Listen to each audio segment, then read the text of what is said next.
right, what is up, everyone? Welcome to the Spoiler Kings. My name is Tank Kramer. I'm with Will, Peppa MD, and Brian from the Panda Grizzly Show, and we just become best friends and all that stuff, man. Yeah, I'm everywhere and nowhere at the same time. Ooh, yeah, you sound like a Matrix villain. The Matrix. There you go. I love it. The Matrix. Ryan's over here inevitable. Exactly. He's gonna happen no matter what. That's funny. That's funny. But yeah, man. So we're well. First of all, how was your guys' Christmas? It was awesome. The girls got everything they wanted. Got bunk beds and tablets and like I rapped for like 5 hours and then it was over in 40 minutes. I couldn't believe it. Yeah. It's horrible. You're like, slow down. Like, wow. You better enjoy this. And then we made cookies, so I was eating cookies for me. And then when we were done rapping, I looked at all the cookies. I was like, I gotta eat these cookies for Santa Claus too. Do you do the whole or either you guys do the whole thing where you do sorry, I'm facing my camera, where you sprinkle like a little powder and then put the footsteps so it looks like he walked in the house? I didn't even know that was a thing until like recently. That sounds awesome, except it rained. Oh damn. It rained. Oh no, like in the house, like by the chimney or by the door or something. Oh, so you get like a little powdered sugar or something and then do like a few footsteps. Boots. Mm-hmm. Yeah. That's pretty cool. No, I didn't do that much. You're like, nah. You just like eat all the cookies and leave a little crumbs. Exactly. I love like little crumbs, a little milk. That's what I was like. That's getting like crazy now. I was like, you got Elf on the Shelf and all this crazy stuff. That's kind of scary, isn't it? Like Tales from the Hood. Like it's like those little dolls watching you the whole time and changing positions up. That's scary. Yeah. Yeah. That was funny. What about you, Will? Anything good? I didn't get any bunk beds for my kids, but that sounds pretty dope. I had bunk bed growing up, which was like the coolest thing. It feels like a jungle gym, if anything. I'd be climbing on that 24/7. So, props to you making that happen. They got more room for activities now. Hey, exactly. So many activities. But for me, my Christmas was really, really fun, really family oriented. I did something different this year. So we didn't stay at home. I took the wife and son to go see the Home Alone house in Winnetka, Illinois. So that was pretty cool. We saw a lot of people coming up. They had security outside. And luckily Marv and Harry, they weren't there to kick the place out. But it was a good experience. We went driving. We took a lot of pictures, saw a lot of Christmas lights, and just wanted to do something different, something that we don't normally do. Usually we stay home and watch Christmas movies. We did do that as well, but for the most part, we went out. We wanted to experience, the nice weather because it wasn't snowing for once, right? Although I miss the snow just for a white Christmas. That's about it. Besides that, I don't like snow. Snow is trash. What about you? How was your Christmas, man? That was pretty good. Pretty good. I'm trying to unplug something. Yeah, just went to the in-laws and them to my parents and stuff like that. So it was just kind of, it's different when there's like no kids involved. It's just it's like a different vibe, Okay. So yeah, but it was fun nonetheless. I wish I knew. I would love to have some of that adult time. That sounds so awesome. It's like a distant memory for me. Exactly. Yeah, you're like, what's that? Fun? No. Exactly. Adult fun? Let's go do that's something. Cool. Oh man! But I know, Will, you had put up a YouTube short and a TikTok on Spoiler Kings and the Nerd Huddle TikTok of you kind of doing the whole Wet Bandits like timing when all the lights turn on and kind of stuff like that. that was good. That was super funny, man. Thank you. It was fun to make. Yeah. It was something different. I haven't seen anybody do something like that, so I was like, let me try it out. And it was easy. Just a little lip syncing. What TikTok's for, right? But yeah, I saw the pictures of you actually there. I'm like, oh shit, he's actually like in the neighborhood. So, yeah, that's pretty I cool. was like, is that green screen? What is that? you know, really it did kind of look like green screen, but yeah, it's true. Every time I look at the video, I'm like, that looks fake. But if anyone challenges me, I'll pull up those pictures real quick. Like, nah, I was there. Like, look right there. That's what surprised me. Yeah. You just saying, like, I was actually there. I was like, you were there. Yeah, in front of the house. They gated it up. You can't go anywhere near, the actual property of the building, which is unfortunate. But it was cool because, I got to make a couple videos. I was going to do, although, like, it probably would have got me kicked out of the area, but I was going to, like, pretend I was Harry or Marv and then, like, hold my son up to the gate and then try to do that scene where the end of the movie where he's like, let's rip his, head off or let's do this, let's do that with an iron. And then I was like, nah, like I'd have to hold my kid up all maniacally. So no, I said, forget that. But cool. So we're talking The Matrix, right? The newest Matrix Resurrections. And if you're a fan from the OG days, this is a big deal for us hardcore fans, right? Let me ask you guys, Brian, have you seen the first 3 Matrix movies? I saw all of them the day it came out. And I wore a black trench coat and glasses to them. Did you really? Oh, man. I'm just like, not the first one. The first one changed my life. I remember walking out and I looked at my dad and I said, what just happened? What did I just watch? But ever since then, I was there. What's real? Exactly. I was there in the black trench coat, ready to go. Sunglasses. I'm a big fan too. I've seen all 3. I've seen even the Animatrix or something like that. It's like the animated storyline continued because everything's all intertwined. Everything's all connected in some way. But yeah, this one was a different experience. It did have those nostalgic elements. It did bring a lot of back from the previous 3. Well, really the first 2 or 1, if anything. I feel like it was a really big callback to the first one. No, it definitely was.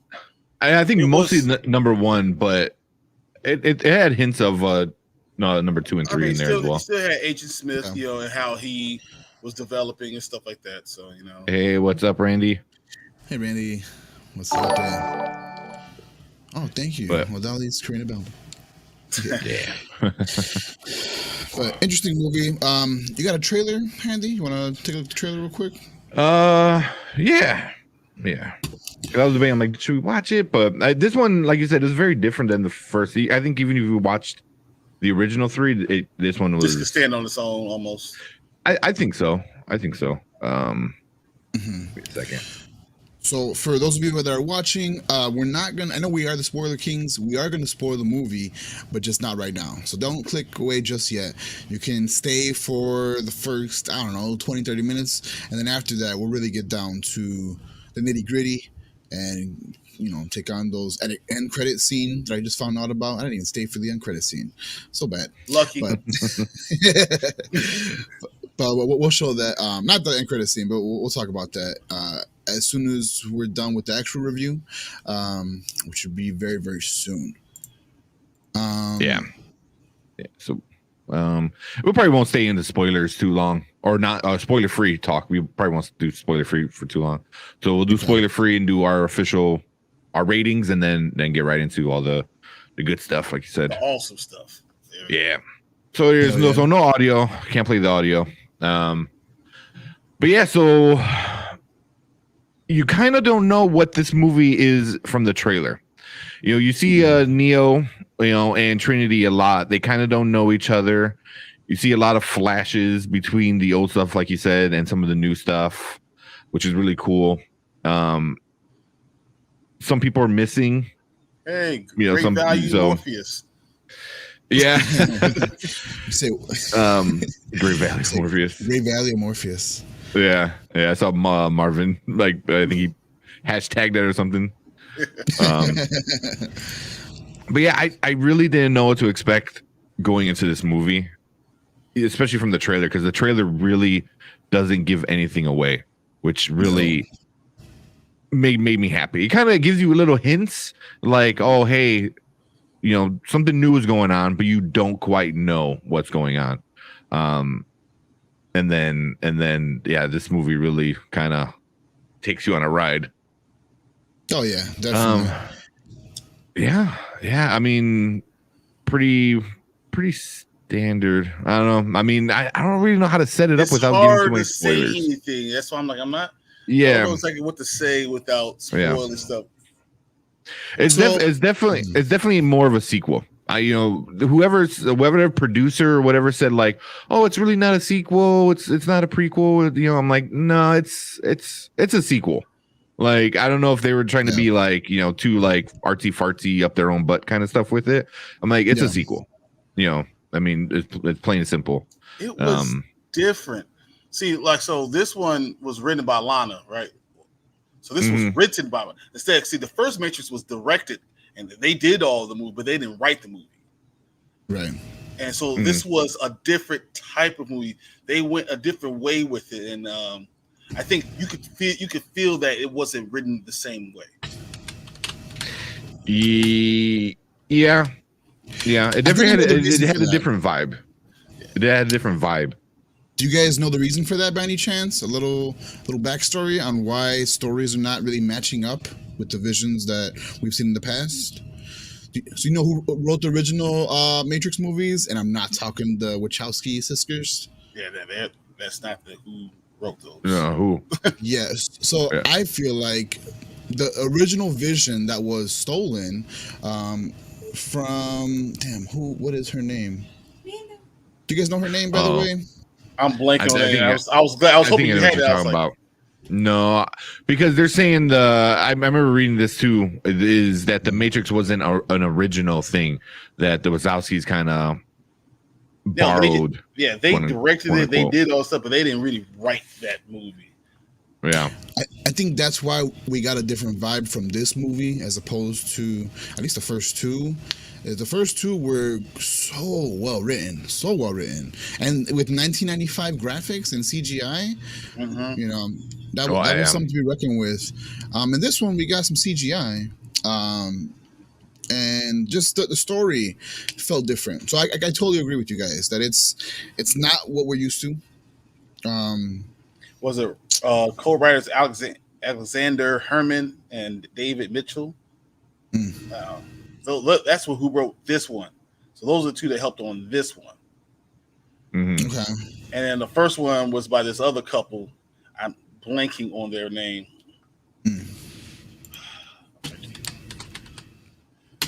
But you can tell that it was just different. It was just different. The whole concept of it was different. So Sophia Stewart, that's her name. Sophia Stewart. Yes. She's the one that originally came up with the story. And the story, I don't know if you guys know this, but the original Matrix story about, man versus machine was actually supposed to be like an after story from the Terminator story. Did you guys know that? Really? That makes sense. Yes, John Connor and Sarah Connor were supposed to be actually characters in the Matrix movie.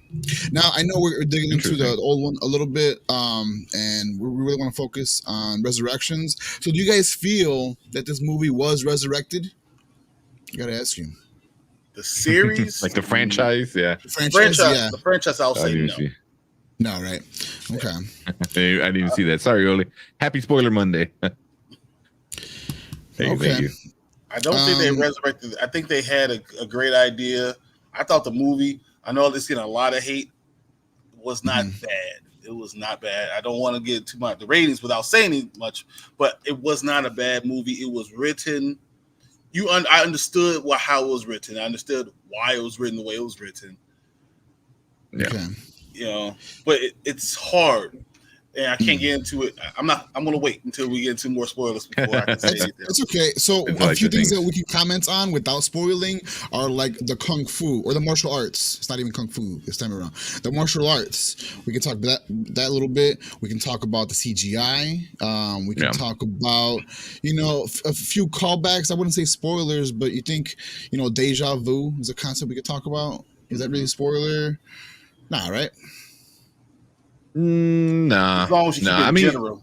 Keep it general. Yeah, I mean, just the story as a whole, is like, I mean, obviously, just the trailer alone, there's a lot of nostalgia kind of going on, so I know it goes heavy into that. So, if you just hate nostalgia, because some people just hate nostalgia, like it's like, then obviously, but I think the story as a whole it stands on its own. I think without ever watching any of the previous ones, you can kind of get what's going on. They fill you in enough with the past ones that if you never were a fan, I don't think you will appreciate this one as much. It wasn't life changing. I think that's what it was. Yeah, the first one was like you saw it. It was like my mind was blown. Everything is different. This one is just it's a good movie. It's a decent story. It's a good movie. Yeah. And then Joel said, I agree with Grizzly. With the amount of hate it received, I thought it was still good. Not as good as it could have been, but still watch it again. Yeah. Because also I think why you're like, I think what you were saying is like you always have to compare it to the very first one. I mean, rightfully so, because it is in the same world and same, universe and stuff like that. Where that one was just a whole nother level on its own, but it was also, the time was good, in the 90s, everybody was hacking. We saw moves hackers. We saw all this other stuff going on, and they took that and they turned it on his head and said, "We're going to blow your whole mind." And I mean, even the action. I mean, the walking up walls. That's the first time you saw someone slow the action down. And you show him walking on walls and doing those things and dodging bullets and seeing it that way was so special. So I don't think you can ever reach that special again. So no matter what, I thought it was never going to reach that. And I don't think she tried to do it. I don't think Lana tried to reach that set special. I think she tried to get her own story, her own point of view. And that's what came out to me. I felt like her point of view on the things that mattered was on display more than anything. Okay. Yeah. Fair statement. Yeah. Look at that. So I know, Will, you also said graphics was a big thing. What do you guys think about the graphics? I feel like from 1995 to now, we should have had a big progression on what you could do to visualize, like Brian said, these slow down scenes, the perspective, change where it's like in slow mo. All of that was so dope, and like that scene where Neo and that one agent, what's his name? I can't think of the main agent, whatever, from the Matrix 1. Yeah.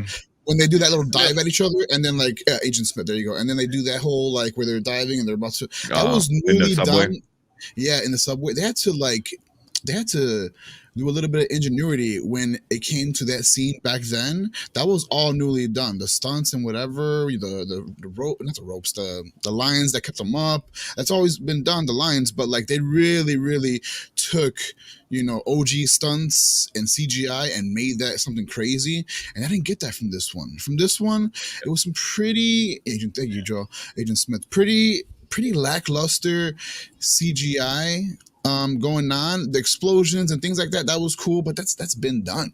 Like I wanted to see something new. I wanted to see like an even faster agent. It's already 60 years. I know it's not a big spoiler, but 60 years since the last Matrix. In 60 years, you should be able to get more efficient, use different types of fuel if you're a machine.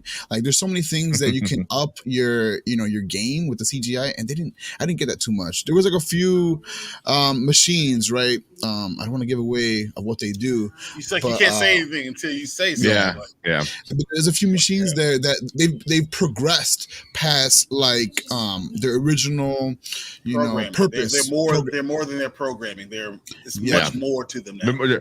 They're sentient, and I mean that's not a spoiler because that's actually a thing, but that's what they're called as well in the movies. They're sentient, So that was interesting, but yeah.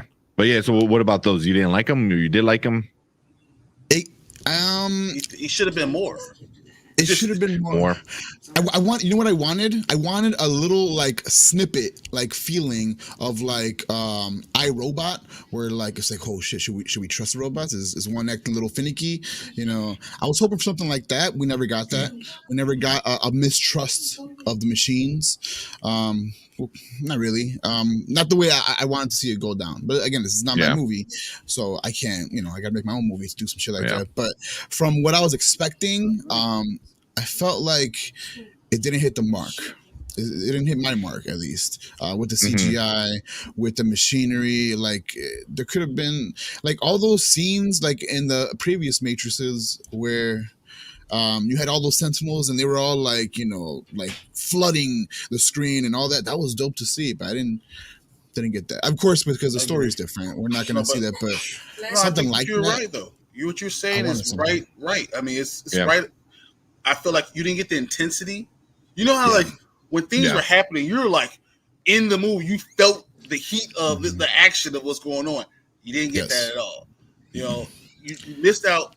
I remember the first Matrix, and you're learning about that they went into training for 9 months in order to do these things.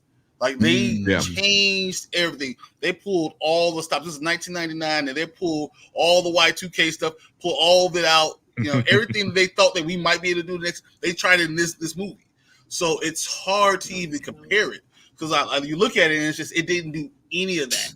It wasn't about that. It was more about this love story that they had. It was more about changing their perspectives of what it is. It didn't have any of the thing that changed the Matrix was a man, an unassuming man, being more than he was supposed to be.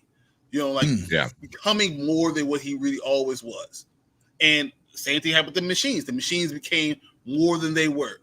The programs became more than they were.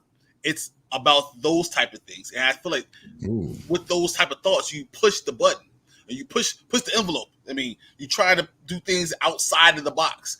And that's not what they did here. This is a movie. I hate to say this because it'll be taken the wrong way. But it's almost like a really, really good Netflix movie. Ooh, that's the first time I've heard that. You know, like it was, but not that it's not bad because it's really entertaining. I will watch it again. I've already watched it twice, but it was like really entertaining Netflix. I mean, I felt like I've been watching The Witcher, right? I feel like The Witcher quality wise is right there to say where the Matrix quality wise was. I don't feel like the quality was that much different. Yeah. I see what you're getting at. There's the like, well, first of all, like I don't think like kind of what Brian said, I don't think that's what they were going for. Like the first three, whatever, those were more like sci-fi action, you know, ones.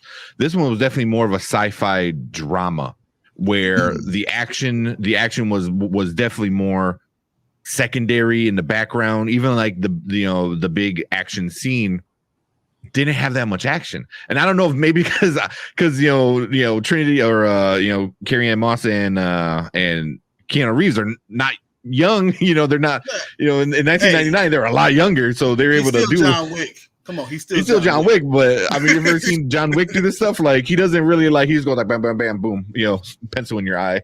Yeah, he doesn't really like, he's not like running off of walls too much, you know, like, but there were parts of it where I'm like, oh, you can see, like there's one part where I saw the harness wire. I'm like, no, I saw it. You know, I mean, and there's like a Netflix movie, like not the quality it should have been. That's the problem. Like I don't want to blame it on COVID, but is it because of COVID? You know, because all these little tweaks usually happen, you know, leading up to the movie release. I mean, this movie was supposed to be released a long time ago, and obviously it got pushed back. But then it's like, shouldn't that be more time to fix it? But it's also like COVID, everyone's working at home, and it's like, you know, like, is the company giving them this like high, crazy, you know, expensive computer to borrow, you know, at home? So it's just little things. What do you think? Do you think Lana being by herself missed not having Lily with her? You know what I'm saying? Like, that one of them was more about the story, and then the other one's more about the technology to go, and they balance each other out really, really well. because I felt Maybe. like it missed out on their pieces. Like the other side of the coin was not there, and all the movies, the other side of the coin was always there. Like it wasn't just love, it wasn't just technology, it wasn't just sci-fi. It was both, and because we didn't have the other side of the coin, it was just kind of fell a little short. So just maybe it's not bad. It's good. It's just not. It's where it could have been. So, well, I'll save it for my review. But there is something that people say a lot, and that I've been watching, and a lot of them go way too crazy, like on it, like too rough. But there were some things that a lot of people were saying, and I definitely agreed with, which I'll get into in a once we do our reviews. But like you said, it's like there's certain teams, like the Wazowskis are a team, like I'm sure separately they're both awesome, I mean, but same thing with like the Russos, it's like, the Russos do make amazing movies. I don't think I ever seen anyone separate. Then I never seen everything separate from just one or the other of them, but they're a team, so it's like, you need to have those ones to bounce the ideas off, to bounce each other and stuff like that. So I get that. I wonder. I really, really wonder if that was maybe something. If they decide to make more, if that's what they decide. If she comes on, her other sister. Lily said she's done. She's like, I felt like the story was told, and maybe she sees it and says, okay, I can see what I can add to this. But I feel like when you're a team, sometimes you fill out a role. Like my role is to make sure romance is in all parts of it, and then her role is to make sure it's, sci-fi enough that we are pushing the envelope all the time. And like making you think. And you have if you guys are balancing each scene out, and then you get to a point where now it's only one, they're trying to think about the other would do, but they're not the other person. So you never get the great roundness of the movie. Yeah. No spoilers. I forgot to put that up. It's all right. Well, you guys want to just do our reviews and then get right into the good stuff? Yeah, let's do it. Let's do that. It's right over me. We have to add the other one. So go ahead, man. Let us know. You want to break it down, Will? Let them know what's up. So here at the Nerd Huddle, Spoiler Kings review movies a little bit differently. So we don't use your traditional, 5-point system or 5-star rating. We don't do that. Instead, we have a system that you see right there. You either rate this movie a watch now, a watch later, or a watch never. A watch now means, hey, drop everything, go spend your money towards watching this movie because it's that good right away. A watch later means, the movie was okay. You can put that on the back burner, maybe catch it when it comes streaming or just later. And then a watch never means, ooh, it was that bad. Do not give your money towards this movie. Go run the other direction because it was that bad. With that being said, Brian, I want to get your take real quick. What do you rate this movie as? Now, later, or never? Oh, man. I came into a note just saying I knew I was going to give it a now. And for me, there's no way I could not watch it now.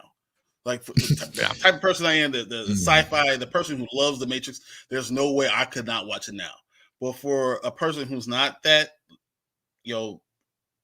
bought in, enthralled with it, I'm gonna give it a later. Ooh, okay. Interesting. Respect, by the way.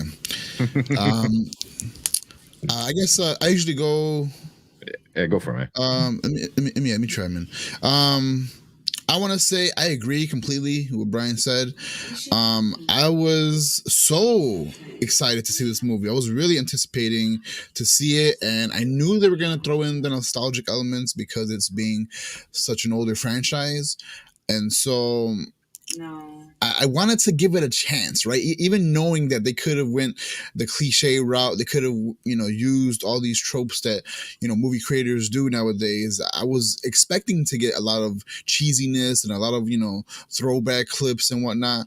But I didn't expect it to take it to this level. So, again, we'll talk about those spoilers in just a hot second, but my review is definitely a later. And for the reason being that it was missing the intensity. Brian, well put. It was missing the intensity. Watching the first Matrix movies, even the first 1 and 2, I really was on the edge of my seat. I was like, oh my God, what's going to happen next? You know, like, hold on, like, is the Matrix real? You know, I got all these conspiracy ideas in my head, you know, just like everybody else back in the 90s. And I was missing that element. I was missing the edge of my seat aspect. And for that, I give it a watch later. The story was great. Everything was well done, but it didn't wow me like Matrix in the 90s. What about you, Tank? What do you think about this one? Oh man.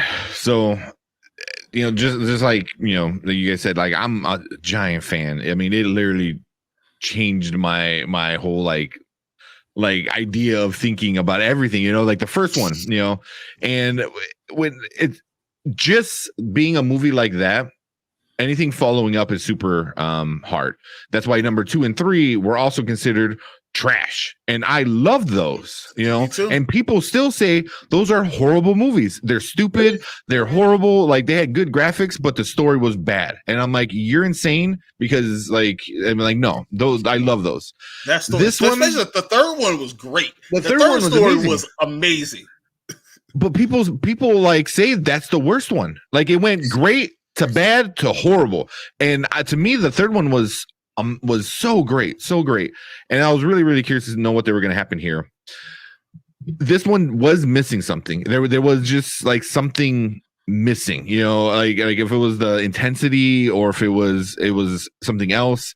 I don't know if as a Matrix fan you're so used to having like bullets flying everywhere and guys flying at each other. I don't know if it was that you're kind of used to having that high action. But I didn't mind it so much because right off the bat, I kind of figured out what this movie was going to be. And it wasn't going to be what a lot of people expected. And I already knew, I was like, people are going to hate this movie. Me, on the other hand, I really did love this movie. I'm going to give it a now. Also, I'm like a big fan. If you don't like the Matrix, if you thought number 2 and 3 were trash, you're not gonna like this. You're not. This is bottom line. Like, there's nothing that they could do that you're gonna like this, you know. But if you're kind of like in the middle, you know, also, you know, where you're like, yeah, I like the Matrix, but I'm not like crazy, or never seen the Matrix, it's probably later. But if for me as a hardcore like Matrix fan, I'm giving it a now, just because it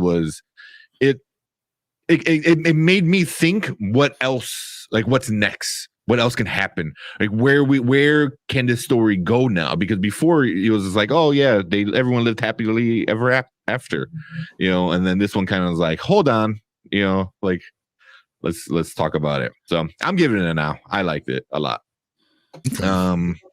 But and then before we go on to spoilers, we talk about Rotten Tomatoes.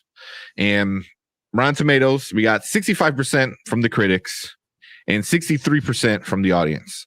So really close. Like, it's rare to see when critics and audience really agree that close. I'm not going to read any of the reviews that they write, because I think it might be, I read a few and they're kind of spoilery, and we'll get into that next. But 65 critics, 63 audience. That's after the first act of this movie, I'm like, yeah, that's where it's going to be. People are not going to like it after the first act, and it's just going to get more into it especially after that. But yeah, so that's that. I just wanted to say before we get into spoilers, I would have liked it more if they would have had more psychological element to it, more of a thinking element, because I felt like, you know what I mean. I mean, like, you know, Inception or Interstellar, you know, like movies that make you think beyond what's right there in front of you. If they had a little bit more of that, because even when they had those thinking parts, they answer the questions for you. The best thing is when you have thinking parts and there's no answer given directly, and so for your own interpretation, I think that enhances the movie. If they could have done that might have been even more.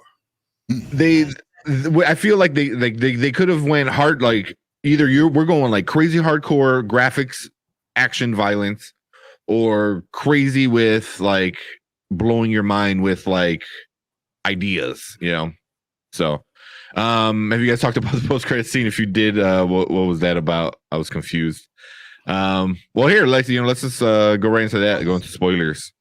Okay. Because I figured that's an easy one with spoilers. Yeah. It was a goof. It was just a gag. Yeah. I don't think there was anything important about it. I mean, I don't know. What you think?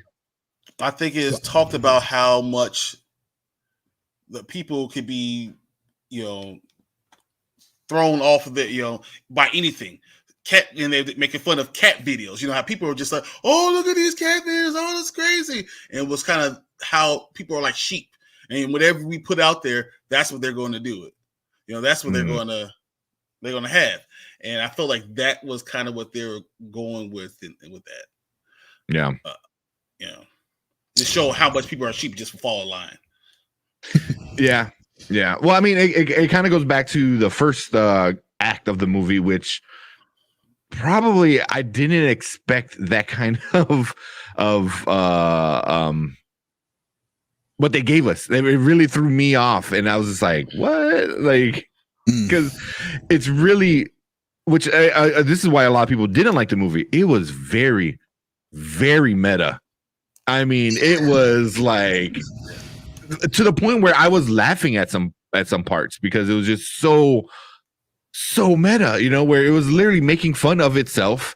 And then at one point it was making fun of the fans that made fun of the movie. So it was just like that. I was like, that's hilarious. It's like, because it's kind of like, I feel like the Wazowski was like, oh yeah, you guys are, a-holes. like, oh, because there's the whole part where they're in the think table kind of thing. And they're like, oh, we got to make them think and this and that and bullet time and stuff like that. I was like, that was one of my favorite scenes of the whole movie, just because it was making fun of more, like so much more. Can I ask Will a question? Before specifically, Will, I want to know, what do you think the movie would have been saved if they had Lawrence Fishburne in it? Oh, damn. Spoiler alert, Lawrence Fishburne is not in this movie. Great question. So we got the great value Morpheus, and not a single real callback.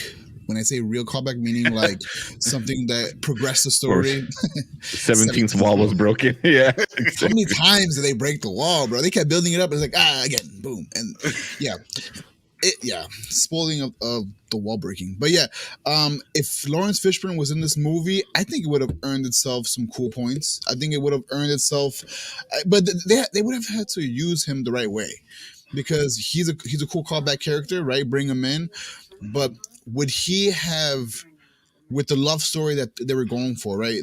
Tank really touched on it really accurately. This is more of a drama than a sci-fi, action, and so Lawrence Fishburne, I don't know if he would have added to the drama. He would have added to the legacy part of the movie. So, like, in the sense that Morpheus, in the original Matrix, he was the one that found the one, right? Found Neo. If they were to bring him here, what would he add besides, more nostalgia? I think more nostalgia. Yeah, because when he came in the first one, he had big purpose, right? Mm-hmm. He was finding Neo. He was the one that taught Neo what he knows, right, through the training program that he excelled so well in, right? All these cool things he brought in, but what could he bring to a romance? What can he bring to a video game, right? Spoiler alert. The first act that we keep talking about is the whole play on breaking of the fourth wall with the Matrix. That was this fake real world, and they put that in a video game, which is a fake real world. So that was they really Lana really tried to play with your feelings, but not in the way that we wanted to.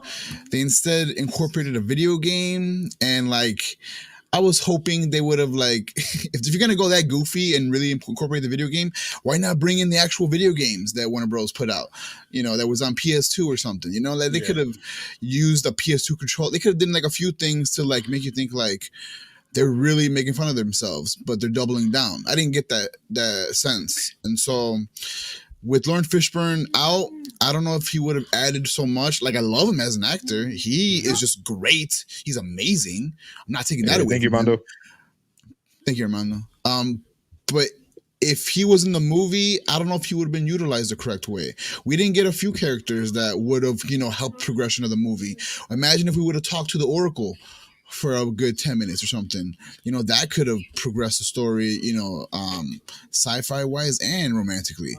And I didn't get that. We didn't get the Oracle. There was a few missing things that I really was hoping for. Something in particular. Oh, the doors, right? We no longer had payphones, right? In real world scenario, where do you see a payphone? So I understand that you had to change up story a little bit with things like that, little, minuscule little mechanics of the movie, and that's fine. The door mechanic, it just didn't do it for me. It didn't really wow me. Of course, there's always an open door. There's always another way out. They kind of explored that whole trope in, was that Matrix 2 with the Keymaster? Mm-hmm. Yeah. Was that Matrix 2? And that was a cool thing, showing all the doors and really digging into that part of the sub-reality, if you want to call it that. But the door thing in this one added nothing to the movie, in my opinion. No. Did you guys were you guys impressed by the door mechanic being a portal? So we got Marvin said I think the video game thing was just about the control over Neo.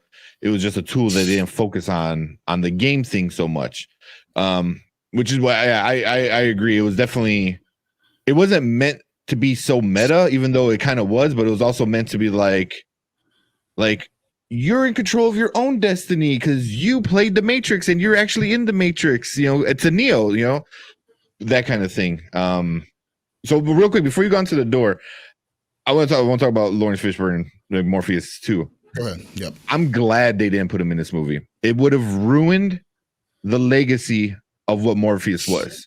Because if he was in this movie, he wouldn't be doing badass Morpheus shit. He'll be an old ass man, just like Jada Pinkett Smith was. And I don't want to see old, wrinkly Lawrence Fishburne walking around. I don't want to see that. Let his totally hear you. Totally. Yeah, let his presence be like, they had the statue. That was all I needed. Where they idolized him so much. They're like, after everything went down, they made him the king, and they put a statue, and he's the greatest of the greatest, And then he helped rebuild entire society. It was like, that's all I needed from Morpheus, because the new Morpheus isn't Morpheus. It was Neo's subconscious implanting in the video game that he made while he was in the Matrix to allow him to help get out of the Matrix. You know what I mean? That's the whole Inception making thing. It's like you said it does. Like I know exactly. Because it's his version. It's his version of Morpheus that he put in the video game that later would help him get out of the Matrix again. So it was a very it was his idea of Morpheus, and I like that. That's why I like when they say great deal Morpheus. I'm like, that's kind of funny because it's literally a knockoff. It's literally a memory of somebody, and this is how I remember them, kind of thing. So that's what I was like. I was upset. I'm like, because Lawrence Fishburne is awesome. I love Lawrence Fishburne. Everything he does in John Wick. I'm sure he's gonna punch John Wick a few more times for not being in the Matrix. But yeah. So Armando said the new Morpheus seemed like a joke.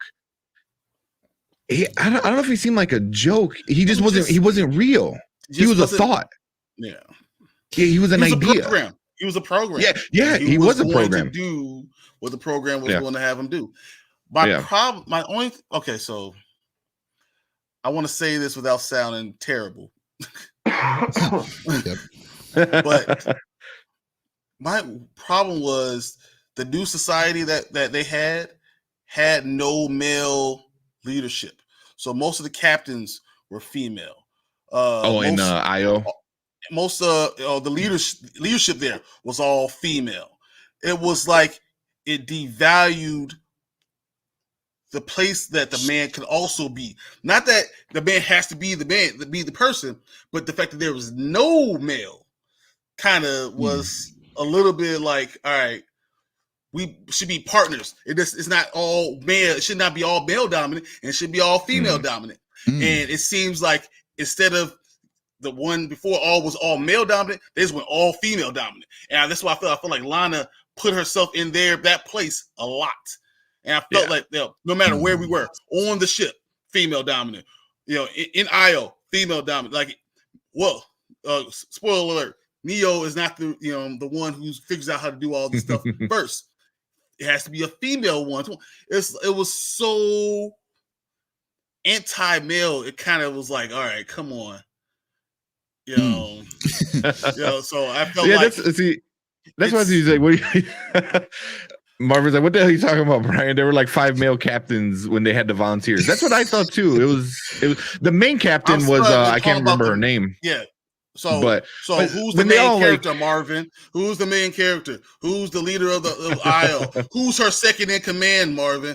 I'm saying, Bugs. That was her name. I was like, what was her name? You know what I'm saying? It seemed like that was being hammered over the head about a little bit more than it was before.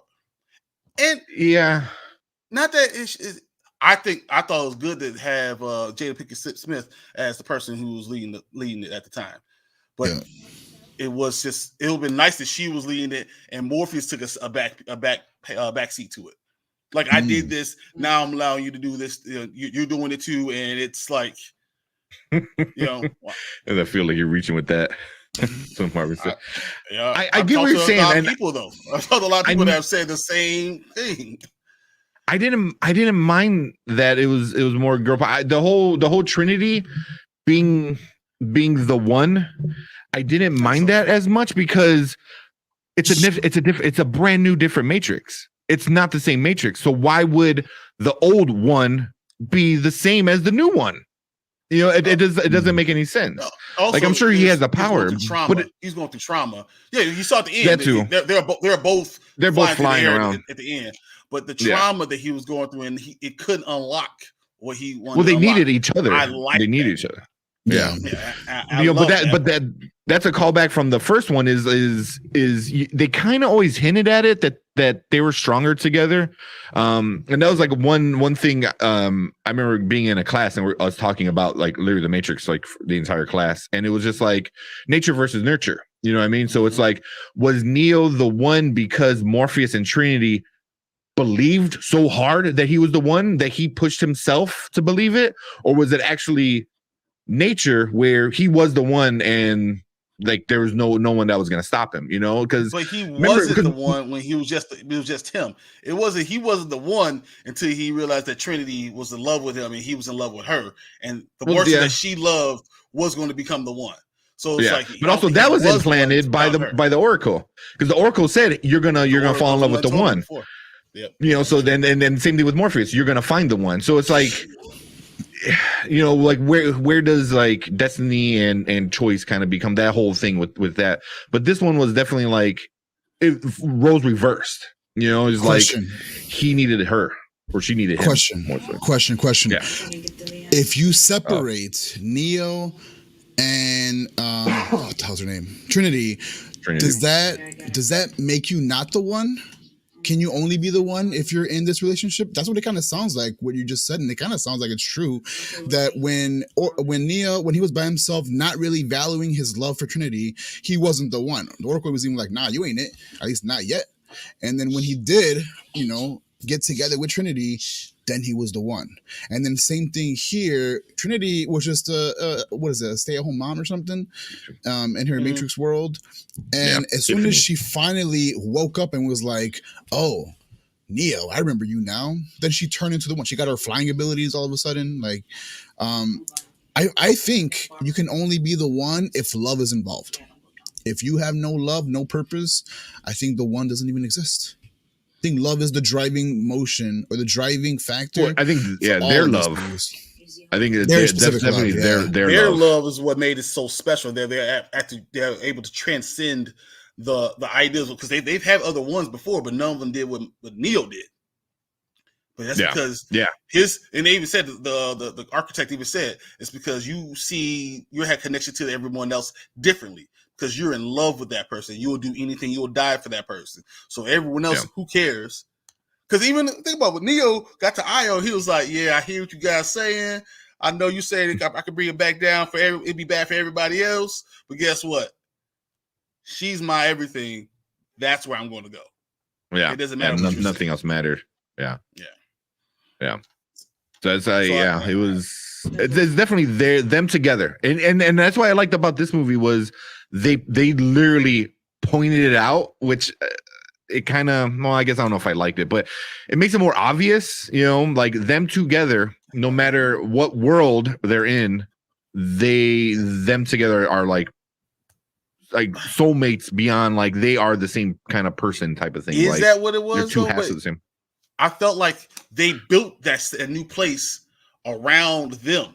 So because the whole place was built around them, they were going to be the one, no matter what. Yeah. I think well, here real quick, let's get to Marvin asked the question. They made a reference to what the difference was, that the same energy the Matrix gives is war. Yep. Some of the other leaders couldn't see anything but war.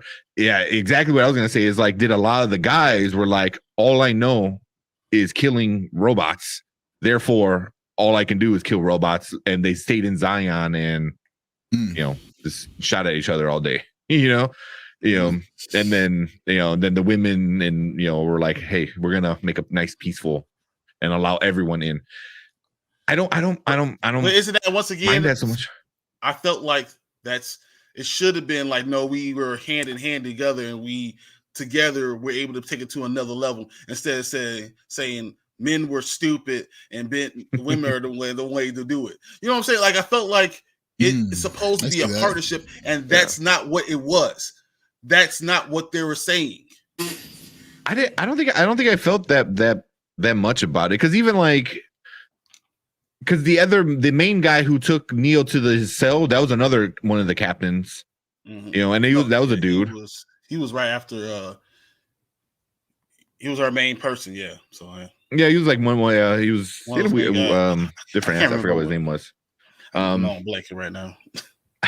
Because that was like one issue I had with it, was they didn't really dig into a lot of these other characters like they did in the original trilogy, or even the first one. Like, they had the part of Neo eating the steak. Obviously, that's a callback. But it's like in the first one, like I thought Tank, was important. His brother was important. Like all the other characters on the ship were important. This one, you kind of felt like it was just Bugs and then Morpheus, and then that was it. Like no one else. I really got too much backstory, and I wish I had a little bit more. But I get they were just focusing. They was completely focused on Neo and Trinity. Yeah. I think Marvin wants to come in here and. I don't want to feel like arguing for the next half an hour.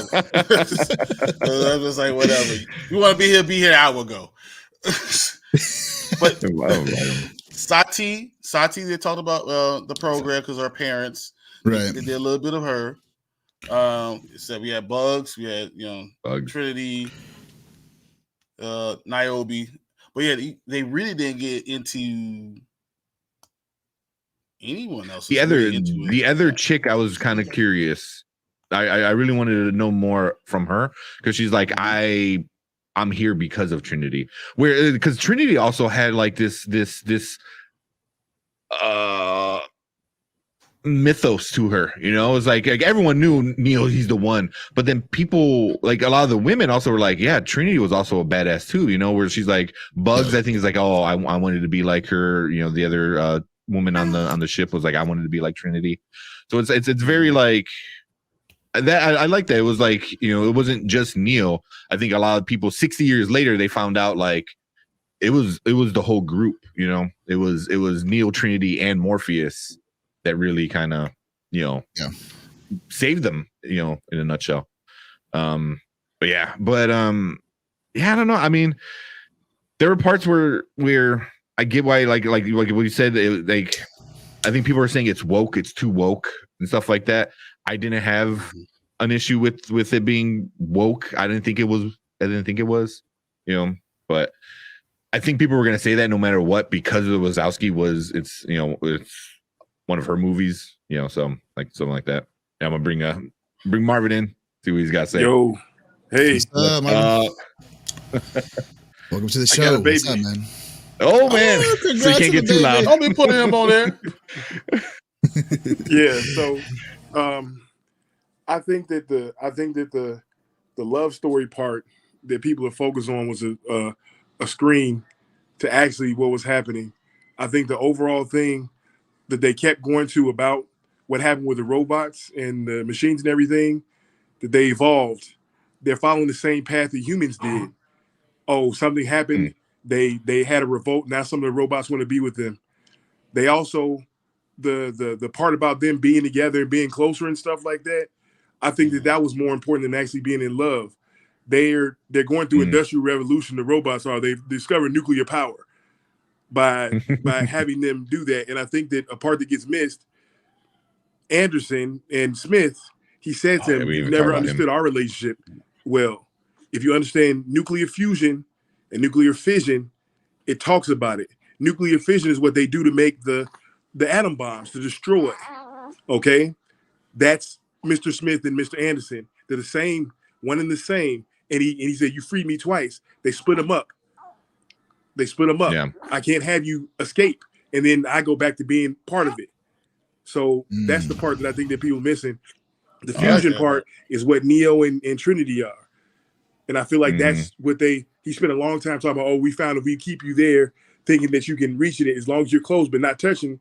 Think about how many times they had the videos of them touching and there being a big explosion, big explosion and stuff like that. I feel like the love thing was like a veil. She might have veiled it too much and made it too heavy, you know. But I think that was a whole thing. These machines are now evolving through the same path that humans took. Hey, we got these machines, and now the machines are not doing what we want them to do, and we're the machines. So, you know, I feel like the part about Great Value Morpheus, that was his paranoia and all the memories he had where it felt real. He was like, let me do this so I can see if he's real, to see if he's going to come, to see if this is actually happening. That was the paranoia setting him up. I thought the whole thing with Neil Patrick Harris was good. I thought he did a good job being the guy. He was awesome Architect. at that. One of my favorite parts was when they brought the Exile in and they had the Merovingians. That was dope for him to come back. Really? A lot of people hated that scene. He was just talking mess the whole time about what they used to have. We used to have all these good food and stuff. I couldn't even understand him. It was a thick Italian accent, but and then Brian thing, it wasn't woman dominated. If you look at the guys that were there before, they were all old. And Niobe was probably the only one that women last longer than men anyway in life. So if you think about it, it was 60 years ago. Naomi's probably 30. She's probably 90 now. That old guy that was in charge of the council, the old beard, he was already 70, so he's dead. The Morpheus' hater, he was old too. He was in his 50s. He dead. The dude with a stick up his butt. I can't remember him. I want to say Braxton P. Hartenbrig, but that's not what his name was. But you know who I'm talking about. And I think I can't remember his name. I think that the love thing may have got pushed through so much, but I wish they had to focus more on what was actually happening with the machines. They downplayed it a little bit about how the machines were. Oh, now these other machines are on our side. You know, the show was actually happening. And then the part about her being the one. I don't think that necessarily was it. I think that when you talk about what they were, the programs, Neil Patrick Harris talked about a part where he said they didn't know that it wouldn't work because they don't know that your source code isn't there. He talked about their source code not being there anymore because they had been taken out. It made those two anomalies programs work together better. And maybe that's all that it was, that, hey, now that they've made this something and you're out, both of you now are outside of that because Neo was the one and now Trinity came out of it and did her thing too. Now you're outside of it and you can change anything because you were part of the original system, that now this is like a sub program in that you can see this stuff from the outside, you know, kind of like the Watcher in Marvel, but you know, I'm not gonna go there. That's a little bit a bridge too far with that. But anyway, really what I'm saying is that I think that people get distracted by love and by, I don't know where Brian went with his all about women thing, you know, whatever. Because don't let your wife see that part. Look at no, or I just tell her don't look at Lana's her interview when she talked about it and how it helped her with it, and it's okay, but it's something that I can say that for me, like I didn't like when Lion King when they changed the live action to change the story of a boy finding himself to change it like that. I felt like that takes a part from me. Necessarily, not necessarily for everyone in the world, but for me, it takes a little bit away from it because I feel like you try to say men only do stupid shit. You know what you sound like, Brian? Can do a lot of Brian. If you say my dad, I would be so mad. The Little Mermaid was black. That's what you sound like. It's a fish. Right. Exactly. So I think they did a good job. I liked the beginning a lot when they had when he was actually when stuff was starting to go down and stuff like that. But yeah, so that's all I got to say. If you had to give a rating, watch now, later, or never, what are you giving it, Marvin? I give it a now, but like you have to. I think that when you have something like I think they have to face the same traps that any movie does when you have such a epic trilogy about stuff and you come back 20 years later. There's a whole lot of people that don't even remember the experience of what it was when it came out and the time it came out. When the first movie came out in like, what was it? Was it 99 or 90? 99. 99. It was the first part about people talking about what's going on with the internet, how all this stuff was and everything like that. And I feel like you have to look at it through the lens of that. And I feel like one, people are like, oh, it was man. There was still a lot of action. There was a lot of fighting in that. There was a whole lot of fighting in action. But it wasn't good fighting, man. I mean, was as good as what the are you first talking about? We saw the line from when they were actually doing the stuff. Like you can see, it wasn't done well.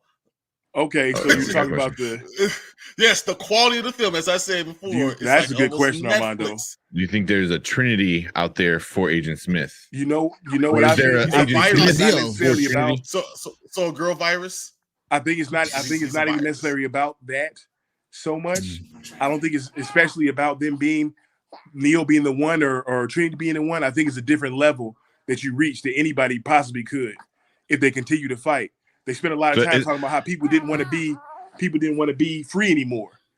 And now you have these people that they're going Super Saiyan with it. They're going Dragon Ball Z. Like first it's Goku, and now you got like an army of Super Saiyans. So right, like, exactly.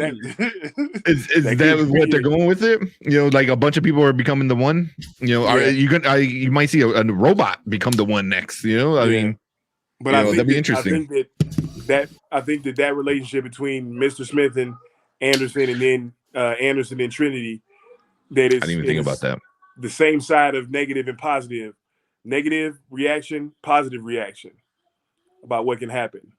So, and that's how it always was. It was balance. And I get what Armando's saying was like, is there a Trinity and her own Smith kind of thing, because it's all about balance. Where and man, I didn't even think about that until you said that. Where you have him and Trinity like want to be together, but they're being kept apart, and then you have Smith and Neo. Like keep coming together, but like, or want to be apart, but they keep getting pushed together, so it's like, so it's like that constant, like give and take on both sides. So it's like, so while they had Neo trapped, Mr. Anderson was trapped too. Because he needed to be there. He had to be there. Yeah. So, he didn't like that take. But Brian, that wasn't even a half an hour because you arguing with me. That's because I decided not to argue. So I got barely. You got your weapon. The easy out, quick out. No, but I think it was good, and I would give it a watch now. I thought that scene with Neo. I think the actor that did that, I think he did a great job for what it was compared to being Lawrence Fishburne. You gonna ask, PJ Tucker to go play like he's Michael Jordan, it's not gonna happen. It's just not gonna go well for you. But he did the best that he could. And I think he did a good job. Yeah. That fight scene with him, there was a nostalgic fight scene. I thought that was great. Yeah. In the that was good. I wish they brought Hugo. What's his name? Hugo Weaver back. That's the only one I wish they would have brought him back. All right. So real quick. So that scene Brian's talking about. Here it is. These are all the captains that are being asked to volunteer. So besides, I don't know who. I don't think that's Morpheus at the end. But you got boy, girl, boy, girl, boy, girl, boy, girl, boy. So it's literally one for one. So let me ask you. So then, who's the leader of everything, and then who's the second in command? They don't really show the second in command, but definitely it's Naomi is the leader. Is the leader. There's no doubt she's the leader. There's no count. Like in the last one, there was like a council, not council. Okay, there was a council, like not council, but like there was people that were ahead of them. She was taking Neo around, and she said, "This person is the head of this, and then this person is the head of that, and then this person is the head of that, and and they're all female." Well, I think he just showed her the person, the other lady who made. I thought there was like 3 other people they talked to. Well, I thought it was. I could be wrong. I gotta watch it again because that's like a little stuff I didn't watch out for. But like the part where I know he goes to the like, oh, she's learning how to grow fruit, which is crazy, It was a guy, but he was actually a machine. The machine, but the human was a woman. Yeah, but I didn't really think like women being in power wasn't. I don't know. You didn't see that. I didn't really care too much or see it. I feel like women representation was key here, and they really show that off with then what's her name? Jada Pinkett Smith. Niobe. I felt like it was really showing off more to the audience that like, hey, women in power. This is the idea we're trying to get out to you. Even Trinity getting her flight back before Neo. Neo's just hanging there. He's like, oh shit. At this point in time, a woman did better than me. Do I think it's a bad thing? I don't think so. I'm not saying that you said it was a bad thing, Brian, but I did see a heavily represented woman in power. And maybe that might rub off, toxic masculine guys the wrong way. They'll be like, oh man, we kind of lost, which I kind of do agree that a balance of power would have been nice, with men and women. Not that it needed to even be that. It didn't need to be like a fight for power. It's not the story. That's not the movie. I felt like the whole thing was supposed to be about partnership and what we could do together. And that's what they kept on saying, what we could do together, how we do these things together. And I think that should have been more the focus of when we're together, we're stronger. We're stronger together. No matter what I can do, I can hold these bulls back. That's why I didn't mind that Trinity found a flight, because I feel like it still was them together. Yeah. I didn't mind. And for me, it made more sense for her to bust through that wall before Neo did. You know what I mean? It's like, well, why? Because like you said, he was dealing with trauma. So he was dealing with, he goes, I have to get this. Where rather when she became, free, Neo was already there for her. She already had her support pillar there. So, and same thing the other way around. Why Neo was able to break through the wall? Because he already had his pillar there. She was already freed. She was already there. She already knew the thing. And all it took all the stuff, all the ideas from the first one and flipped it and made Neo the Trinity and Trinity the Neo, where like she didn't have to go through the trauma of looking for that missing person because Neo was already there. So she was able just to get it quicker because she already had that. She like a foot ahead where Neo was like, hey, I'm out, but he had to take 2 steps back because people are saying don't do this, can't do that, and then he doesn't have a support system, where Trinity boom. It felt rushed because like Neo didn't become Neo immediately. He had to go through even the first movie. He went through the training, this level, then this level, then this level, and he had to believe in himself, and then he had to try it out, and then he had to figure it out. And she just was like, I'm flying.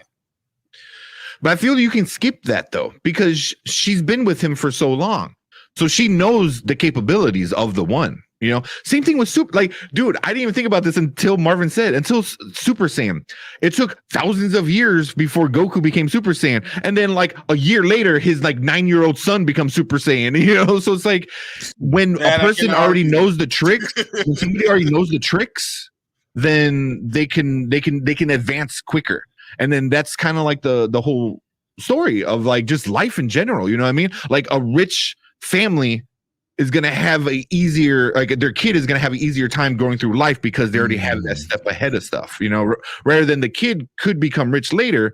But it's like that step ahead. She had that step ahead because she already knows what the one can do, you know? So, and I think their power was that she never did that. Interesting. I feel like they should have slowed that down. I felt like they should have let her grow through her own, figure it out. She didn't have to go through, like, fight the Agent Smith. She didn't have to do all that stuff. She didn't have to go through that. She didn't have to. I just wanted her to, like, say, okay, hey, even if we're falling, hey, we can do this together. We're still together. And then all of a sudden she stops because the love and belief, she has it. Yeah. And it's more obvious, like, this is why, because she has that love and belief, and now she stops. Not that she just starts flying around. Yeah. Yeah. I mean, it's like they took that leap together, which I get, you know, like he had the black, that was one of the funnier parts was where he tried to fly, and all the animation kind of happened when he went to, like, chop the floor. It all, like, bowed out, and he was like, nope. It was like, And then Marvin said, "Thanks for letting me jump on. Miss you guys, dude. We miss you, man. Sorry you had to, like, jump out super quick, you know. But we understand, dude. We get it. You got your little mini me in your hands." I can't even argue with her because I was looked at him. I was like, hey, "Look, it's in there. Look, it's a baby. I can't even do it. Dude. It's just too cute. I couldn't handle it." Yeah, but dude, Marvin, whenever you're ready and everything calms down, whenever, dude, you always come back. Yep. For whatever show, man. Panda and Grizzly is always going to be Brian, Marvin, and Alfredo. So, so we didn't get a chance to talk about this. And my favorite part of this entire movie was something out of a horror film.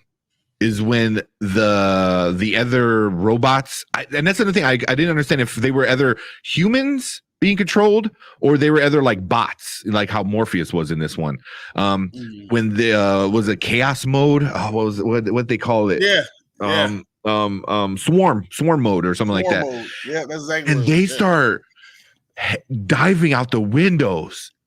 That blew my mind, dude. And they just, like, head dive, like, bam, right into it, and it's just raining humans. I was like, that was dope. That's so freaking cool. I thought that was super, super, super cool. And that's something, like, you really don't see even in horror films. I mean, but that's some, like, yeah, you do. I thought that was super cool. The happening. Yeah.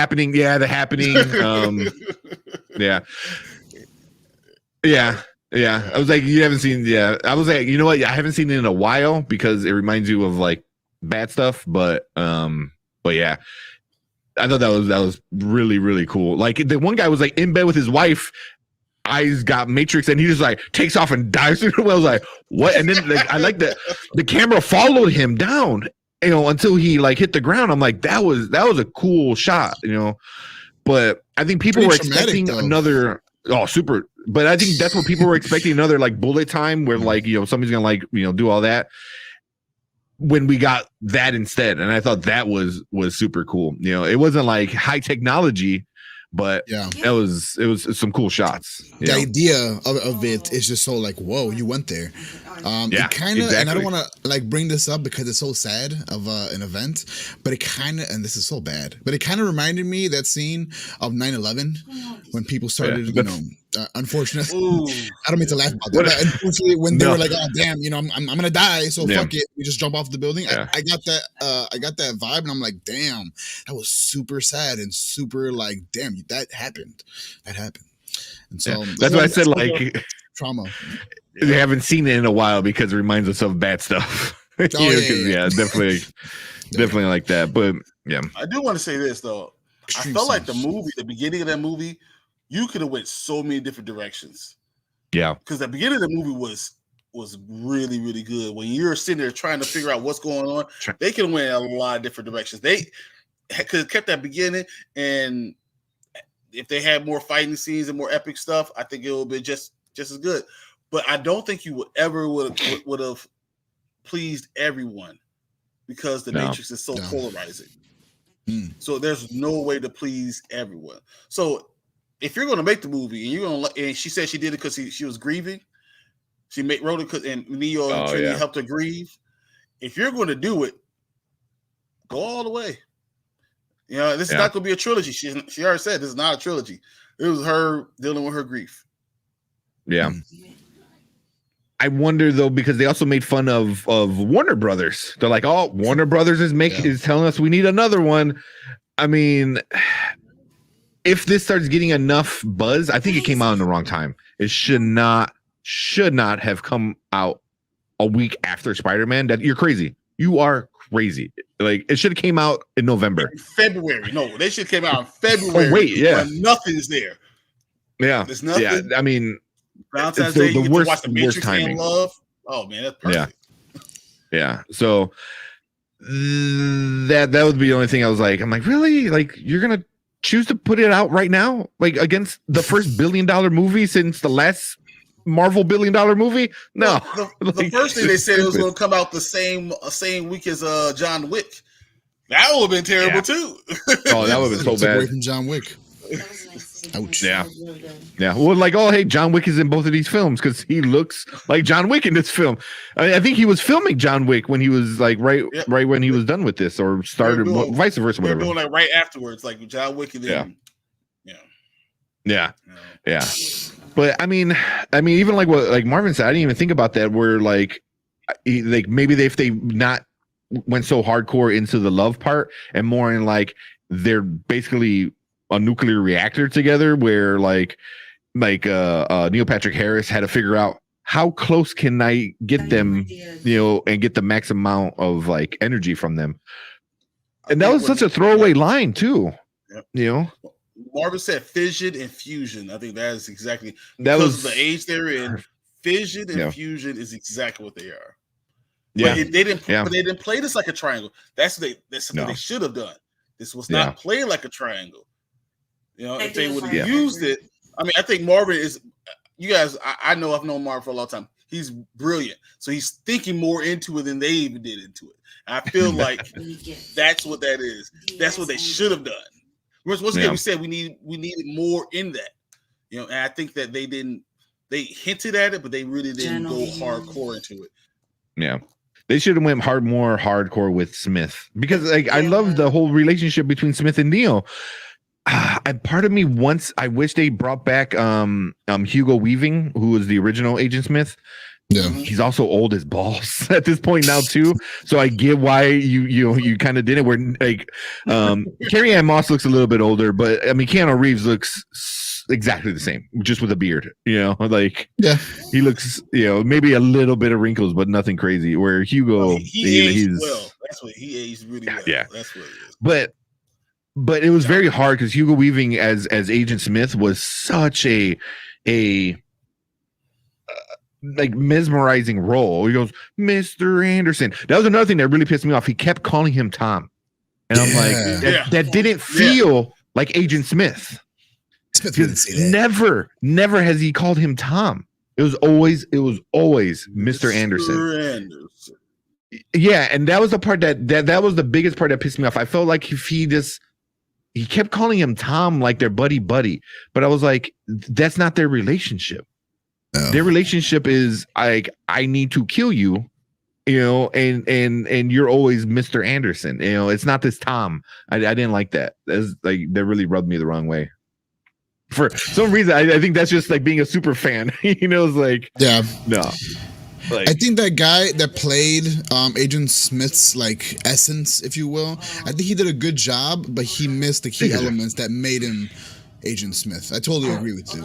Like if you would have called him Mr. Anderson and really with that, that was the inflection of like Mr. Anderson. If you would have did that, that would have tied that loose end for me, at least for him. And then again, I couldn't figure out, was he actually Agent Smith that like has to be in there, or was he like the Morpheus where he's just like a version that Neo made? No, when he was able to attack the architect, I feel like that showed that he was actually the virus that they used, the actual virus Actually, in the him program. Yeah, that just found a version of himself because it antagonized Neo just enough to keep him in that spot. They're just okay, yeah, that makes sense. Just far outside of all the power, just too far outside of all the love. He's both. Like stuck in the middle. Right in the middle. Yeah. But I don't know, man. I liked it. There was issues. Yeah, there was issues. But I liked it a lot. Like I didn't have a problem with like the women in charge. I didn't have a problem with Trinity kind of becoming a badass at the end. I feel that's definitely for me. That I feel like that's definitely like a low hanging fruit that like a lot of like guys are gonna be like, oh well. It was like, but it was like also like they're one in the same. They're soulmates, so why that would make sense that if they're soulmates, that they would both be this powerful, especially in a new version of the Matrix. Where Neil Patrick Harris was trying to be all, and on top of that, it's even less techie than it was in the old one, where the old architect made it too advanced. Where this one, he's like, oh, I dummied it down because humans are dummies. I was like, huh, okay. Yeah. So that made sense too, but yeah, I want more. There's a lot more answers. I want a lot more questions I want answered. It has to be done better. You know what was missing completely that would have changed the whole game? Her. The lady in the red dress. Lady in the red dress. We didn't get the lady in the red dress. No, I'm kidding. That's but funny. I do feel like the aspect of man against machine, which was the original direction that these movies were supposed to go through with a hint of love. I do feel like the machine against man idea should have been in there a little bit more. I'm not saying to take away from focus from the story, but like, oh my God. I get it. Evolution of machine. They all of a sudden want to start working with man, but like you can't always trust machines. You can't. I don't care who you are. They always fuck up. They always, get corrupted. Something happens. I was hoping for a hint of that. Earlier, I mentioned the iRobot, like when a machine gets kind of fidgety and does something they're not supposed to. I didn't get any of that, and that would have opened the door for me. Quote. I mean, no pun intended, but would have opened the door for more possibility of the storyline going forward. For right now, it's just a storyline of love and keeping these two people together, and that's it. That's the story that I see. We could have got more interesting. With machines thrown in the mix, which is I was more under the I guess because assumption that they should have gone rather than just man versus machine, because that's what it was, and now they're kind of figuring out that like you have these humans and machines that are playing well together, but you also have another group of machines that are fighting machines. So is there another group of humans that are fighting the IO humans, and are they teaming up? So it's like, and because all the Matrix is always balanced. So it's like if you have good humans and because like you said, you can't trust machines. You really can't trust humans either. So it's like you get the shady humans and the shady robots together and do shady shit. So like that's what I'm curious. Like I think they could really explore it more, because the world is 60 years in the future. What can they do? And I want to see maybe a little bit more outside the Matrix, because it seems like they're building a bigger world than just the surface is all robots and this one little circle in the center of the earth is a city. They're expanding the real world more, and I'm kind of curious to see that, but I don't think they'll ever go that route because people will get pissed off. True. Like I want to see flying ship. Yeah, even more pissed off. Yeah. Oh, we got a question. So Armando come in and goes, if Neo and Trinity remember how to fly, can Agent Smith still see the future like the Oracle? I don't think so, because they killed off the Oracle. He didn't make an Oracle in this version of the Matrix. He's like, nah, I don't want her. She caused too many issues, which kind of sucked, because I like the Oracle. But yeah, I don't think so. But I think they got to find a way to balance, if they decide to make another film, balance Smith and Neo? And do they do that by making another, opposite of Trinity, like Smith and Neo, Trinity and Johnson? I don't know, we're fucking another name. Yeah, Where the Oracle comes back but evil, and that's or the, that's the opposing factor to Agent Smith, or like a decoy. The architect makes a fake Oracle that gives out bogus, plans or some shit. Oh, that you know what I mean? Idea, actually, an anti-Oracle. Oh, that'd be interesting. Shit. Yeah, I better take some notes. Better watch this review. It's pretty good. I like that. I still feel like everything was supposed to be balanced. I think that's what they should have ended it up. It should have ended up, if we do this together, we can reach balance. If the machines and humans come together, we can reach balance. If men and women come together, they can reach balance. And not just balance, but strength. Yeah. And I feel like this movie should have been written with the end in mind, and then you figure out the direction. Okay, I want to get here. So how do we get here? And then you think about, okay, well, I need triangle. I need we got Neo and Trinity, and we got Agent Smith, and that's a triangle that always fighting. You should have multiple triangles, multiple layers on top of it to help you get to the end. And I felt like it was written like someone who was just grieving and dealing with what's in front of them. Yeah. And her sister would have helped bigger. out, I think. Yeah. I think her sister would have balanced it, But I think this one ended how the first one ended. I mean, besides them flying away, it was also like the power is changed now, because they could have left just the first Matrix, could have left it alone, never touched it ever again. And I think a lot of people would have thought like, oh, Neo's gonna go fuck shit up and free the humans, and obviously it didn't quite go down that route. But I think that's how you expect it here. But if they decide to make sequels, they would have to get the balance for sure, I think. I think they need to make more money at the box office to get a sequel to this movie. I mean, if Venom got a sequel and it's getting a third one, yeah, I think a lot more people are talking about this movie than Venom, for sure. Venom was trash. This one's definitely got a lot of mix, a lot of polarization in the fans. Venom made $856 million. It did. Damn. And I don't think we're gonna touch half of that. No, especially with the timing. Like they should have came out like a month or two before this, or a few months after Spider-Man. Not a week later. That was lost right there doing that. Yeah. I mean, missed opportunity.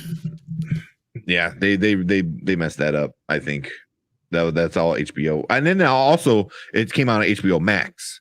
So it's not going to do well in the box office because you can watch it at home a billion times, like me. So. It lost to Sing 2. Yeah, I'm not surprised. I mean, a lot of these people are probably going to watch it at home on HBO Max. Later. I mean, that's just later, even. I mean, like Christmas night. Like I wanted to watch it Christmas night. We were home. We were done. We were like, all right, let's throw this thing on, I watched the Christmas night too again. And I was like, yeah. I'm wrapping up for the next 5 hours. Might as well watch The Matrix again. Yeah. So we kind of talked about that earlier. Brian, you said you watched it already twice, right? Or multiple times. Yeah. You think it's worthy of watching multiple times? Will it get stale? You think it's that? If you like The Matrix, you're going to love it no matter what. I mean, if you love The Matrix, you got to watch it multiple times. You want to see every aspect of it. You want to see how things change when you look at this view. You're going to want to watch it. But I think a casual fan, I don't know if you're going to want to watch this again.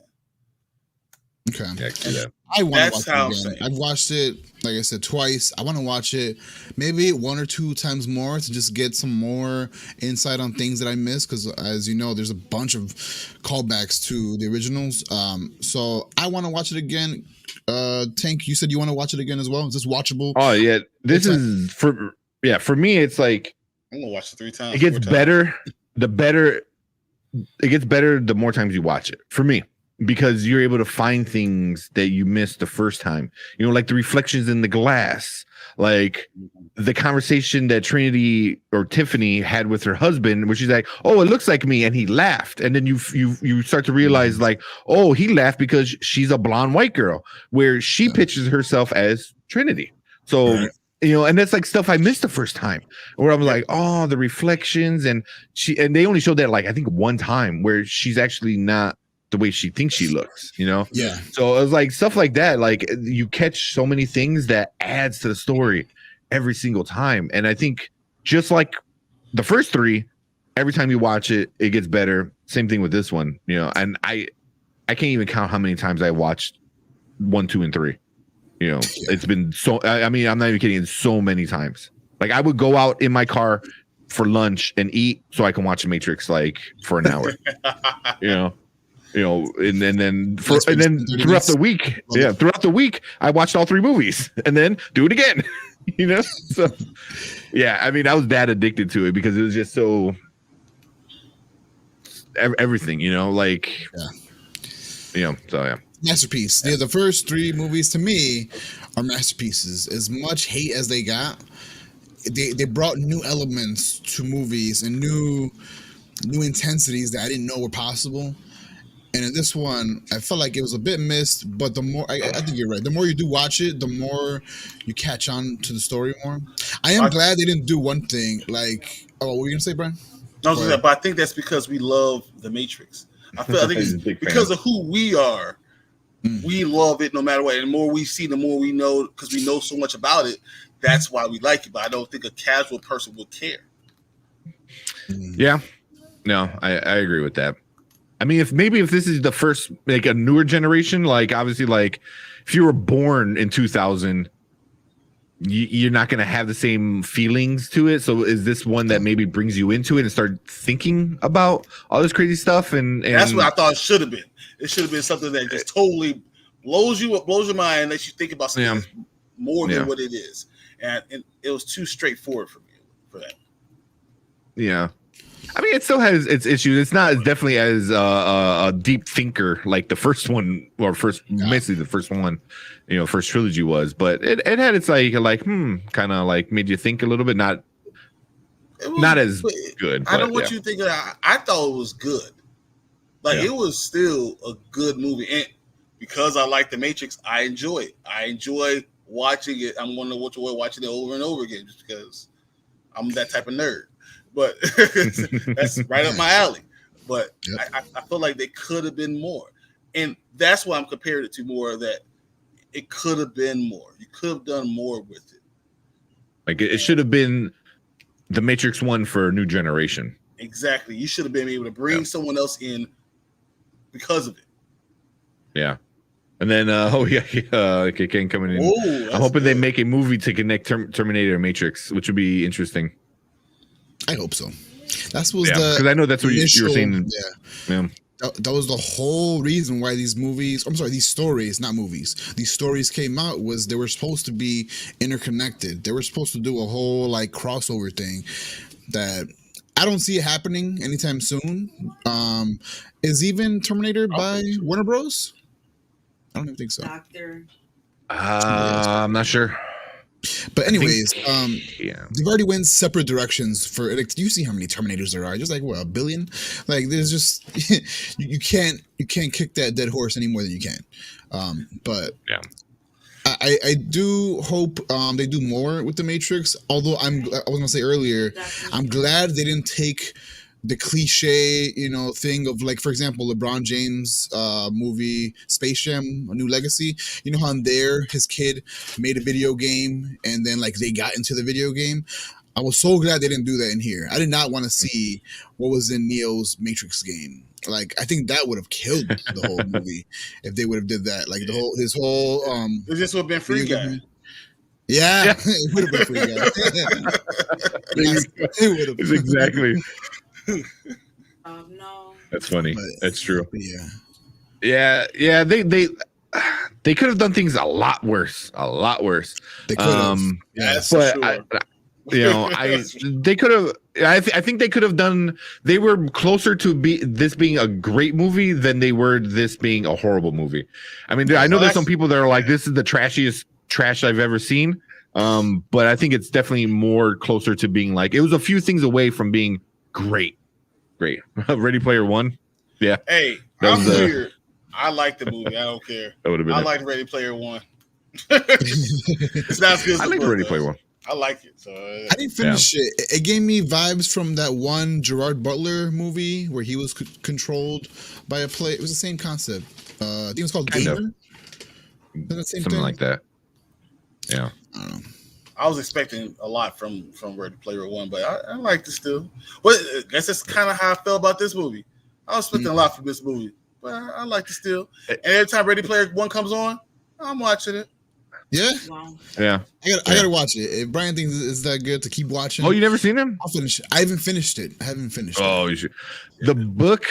So my girlfriend was starting to read it, and she gave up on it because she's like, I already know where it's going, and I don't care. You know, I'm like, huh? And then I read it, and I was like, oh, I got it. It was all love story, which is exactly how this one was. It was exactly what it is. Everything became secondary to the love story, which you're like, what? You know. They didn't. I don't know. I didn't mind it as much, but it was definitely more of a love story than a cool sci-fi movie. It could have went somewhere like this. It could have went somewhere that would have been epic. You could have had 3 of the Ready Player Ones, but well, they made a Ready Player 2. I haven't read that. I probably not going to read it, but there's a Ready Player 2 that came out like last year, I think. Okay. It didn't do well. It did not do well with the book sales. At least it didn't do well. But yeah, that's interesting. But oh man, I don't know anything else, man. I mean, I'm trying to think of anything else that was like really, really good. I'm sure we'll probably talk a little bit more on Thursday or stuff like that. Yeah. Or on Wednesday. That's it for me. Wednesday. I just I agree with you guys. I in no way, shape, or form am I disappointed by this movie. I know I gave it a watch later, and a lot of times when I rate movies a watch later, it's because I'm like, damn, it fell that much short. It didn't fall that short. It is, for me, it is a borderline later and now movie, but I really lean towards the later because of my expectations. So really the real disappointment is my expectations, but not because it's a bad movie, but it's because it wasn't, a 10 out of 10 movie or a watch now movie. But like what you wanted. Really good. Yeah, exactly. Okay, you guys know. I wanted the A+ paper. Like I want an A+, and I got a B. I was like, okay. Yeah, it's not that it's not bad. It's not average. It's better than what it is. It's better than average. Could have been. Oh yeah, definitely better than average. Like, but it's just not there yet. That's what I'm saying. Like it could have been something, but it's just not there. And it just felt like if they just changed a few elements and they added someone to it, I think you could have had a really epic. At that door, that wasn't. Yeah, I really think if this came out before Spider-Man: No Way Home, I think it would have hit people a little differently. Because we're already kind of, I won't say nostalgia out, but we already had that big dose of nostalgia a week ago, and now they're throwing another big dose of nostalgia at us again. So I don't know if a lot of people felt like kind of tapped out with that stuff or what, but it's hard to be a second act to anybody who's like amazing. If this is a B or B+, Spider-Man was an A++. Yeah. Who's gonna follow that? You know what I mean? Like anything that you read or do watch after something that great is not gonna hold up because you're already at a whole different level of mindset. So True. I think they definitely shot themselves in the foot with the release date. Once again, we talked about Marvel's not coming out with another movie until May. So why would you done this in like February or March? Exactly. They literally handed to everybody on a silver platter. I wouldn't be surprised to see like crazy movies come out in February, March, because they're like, oh, we got to squeeze these movies in before. Let's get it all in. Let's get it all in. And then before May, which is Marvel time, because you'll have May and then July, and then it's going to hit. And then the end of throughout the whole year. Again. But right now, this is beginning part of the year. This is the time to get it. Put it if you got a good movie, put it on Valentine's Day. It's the time. If you listen to me, you're doing it right now. Change your schedule. Yeah. I got a question for you guys. That's kind of Matrix related, kind of more geared towards the first Matrix, where we question reality. Do you guys? So back when the first Matrix came out, I was literally questioning reality. Like, hey, like, are we in a what do you call those things? A simulation? Yep. And I didn't get that from this movie, and that's okay. It's not really a loss. But do you guys ever question reality today? Like, even not even talking about the movie anymore. Do you guys ever question reality? Do you ever look at something or experience something? And I'm not talking about paranormal activities or anything like that. But do you ever look at the world and you're like, that's not the way it's supposed to be? Do you ever have those moments, Brian? Well, as far as yes, I'll say that. I definitely do have it. But I promise you, for like 3 years after I saw the first Matrix, I literally thought we were living in a simulation.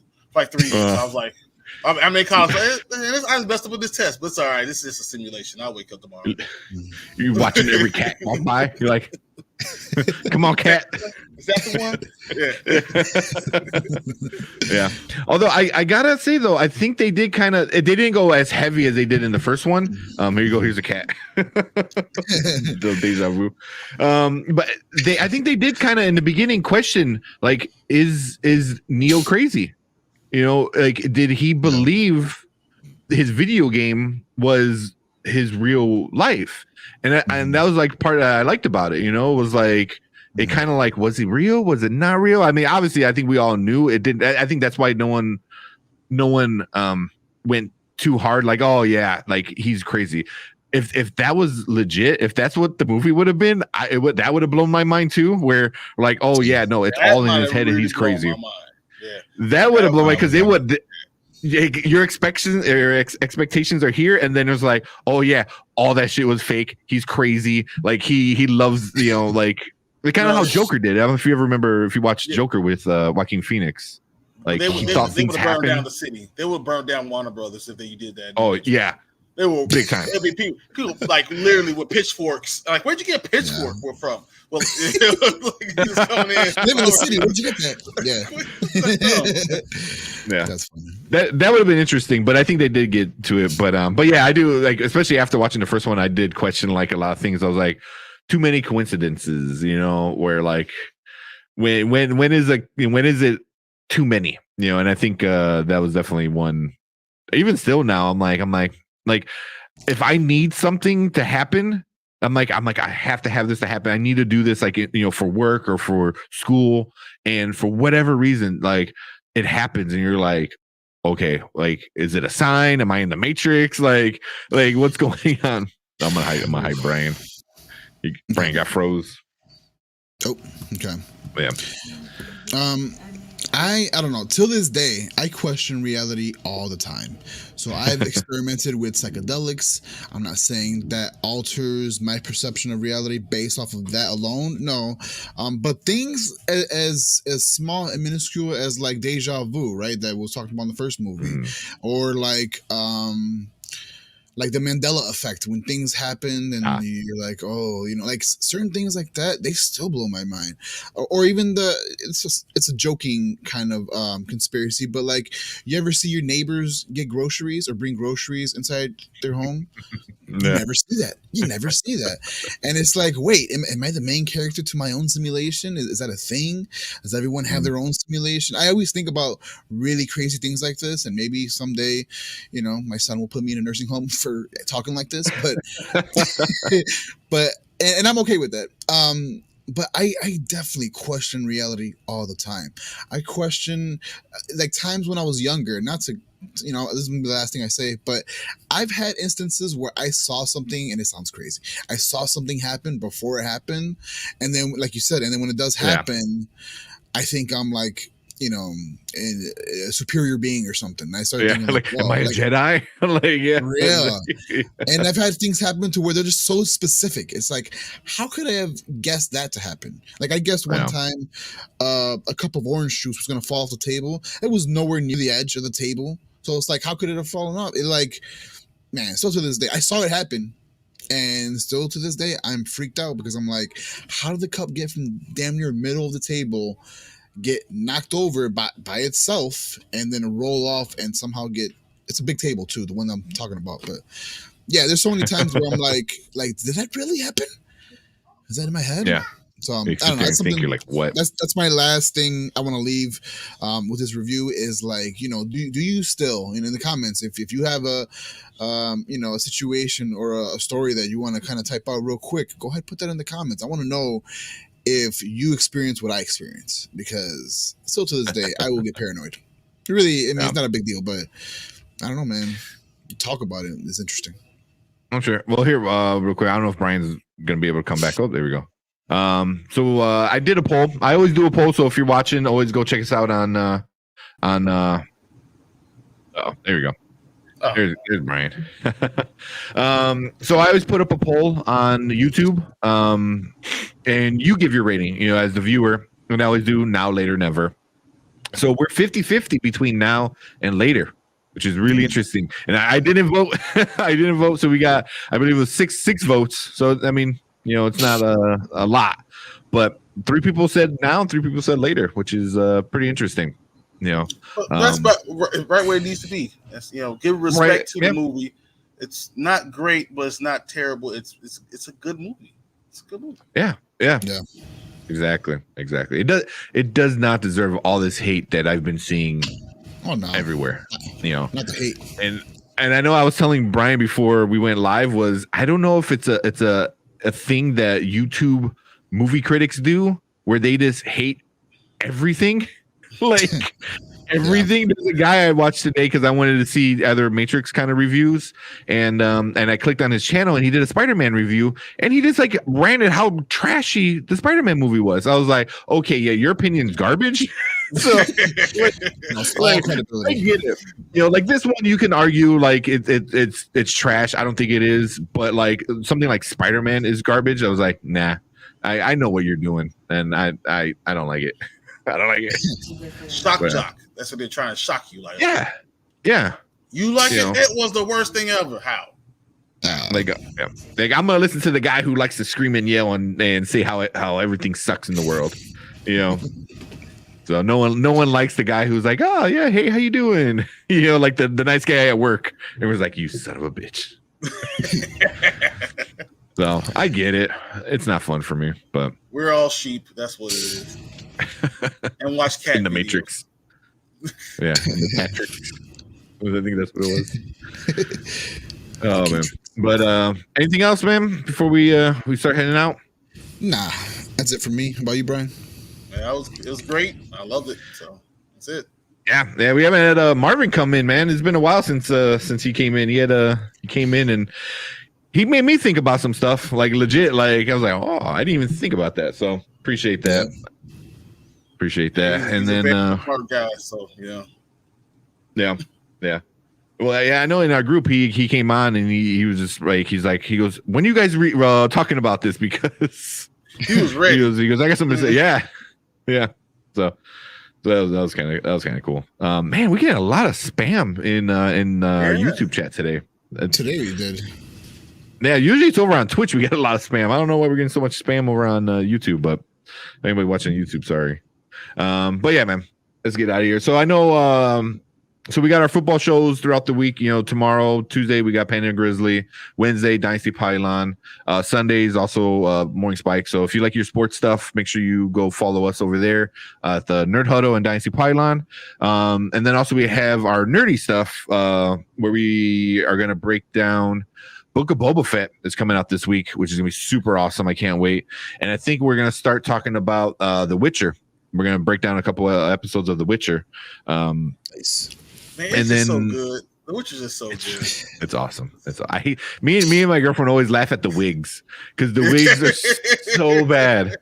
So bad. But I mean, it doesn't take me out, but it's just like yeah, it's funny. But so we're gonna talk about Witcher, and then super psyched for Cobra Kai is starting this week, which season 4. Cobra Kai, I'm lost. Wow, season I'm 4. Lost. And so they recorded season 4 and season 5 together, And William Zapka, the guy who plays Johnny, he said season 5 is his favorite season by far. And I'm like, fuck. Damn it! Like I gotta get through season 4 first. Like, dude, like, that's that's what I will say too. I'm like, hey, if I was an actor, I want to get renewed. I'm like, hey, season 12, man, that's the best one, man. Yeah, right. Yeah, but like early reviews came in already, and people are saying this is the best season so far. And that's how it's been with Cobra Kai. Every season's been better than the last, and it just it's they know and it kind of fits with the Matrix where you're taking old stuff and renewing it. You have to take care of the baby, you know, like this is the thing that people love, and you have to do it well, and you have to do it justice. And Cobra Kai, I think, does it really good. My girlfriend said it was very goofy. You know, like very CWE kind of ish. In a sense, it is. But you know, the whole it is Karate Kid. Totally CW. It's CW. Yeah. It is. And guess what? I watched all 15, 16 seasons of Supernatural. So I'm just letting you know I'm into that type of thing. Yeah. Which I'm like, it's not a bad thing. I mean, the original Karate Kid was the same thing, very silly, over the top. You know, like teenagers in love and stuff like that. Like this one, sweep the leg. You know, this one they had this like giant like fight scene, you know, like in school, and it was epic. It was so good. So yeah, I mean, I'm super excited for that. So there's definitely a lot of nerdy stuff that we're gonna get into on Wednesdays. So watch Boba Fett, and then come and hang out with us at night and talk about all the nerdy stuff. But yeah, that's gonna be fun. I think we're in a whole like reconstruction phase of the Nerd Huddle and DWJBBF. So I expect different, bigger, better things from everyone next year, 2022. Yes. So it'll be fun. Yeah. But here on Spoiler Kings, man, we keep rocking and rolling every week. I think next week we are doing crap. I know I sent you a list. You remember what we're doing next week? I think the Kingsman, right? Yep. Yeah. So the Kingsman also came out this week. Yeah. Did I send you the list? You're not doing Sing 2? No. How about that? So yeah, so we're gonna do the Kingsman. Well, we're gonna do Don't Look Up, which both of those are already out. But there's nothing coming out those weeks. So we're gonna go back and watch some of the bigger ones. And then Scream is January 17th. We're doing that one. Hotel Transylvania, Transformania. I kind of like the Hotel Transylvania movies, so I'm kind of like psyched about that. And then the end of January, Morbius. We'll see how it turns out. So a couple good ones. Yeah, exactly. So Kingsman next week, and then Don't Look Up. And then also make sure you guys check us out and make sure you subscribe to Spoiler Kings. We're not doing a giveaway this week. It's just been kind of a crazy week with the holiday. But we are doing a giveaway next week. We're going to do Ron's Gone Wrong for next week's giveaway. So be on the lookout for that. And I think that is it from us. That movie made me cry. Which one? Ron's Gone Wrong.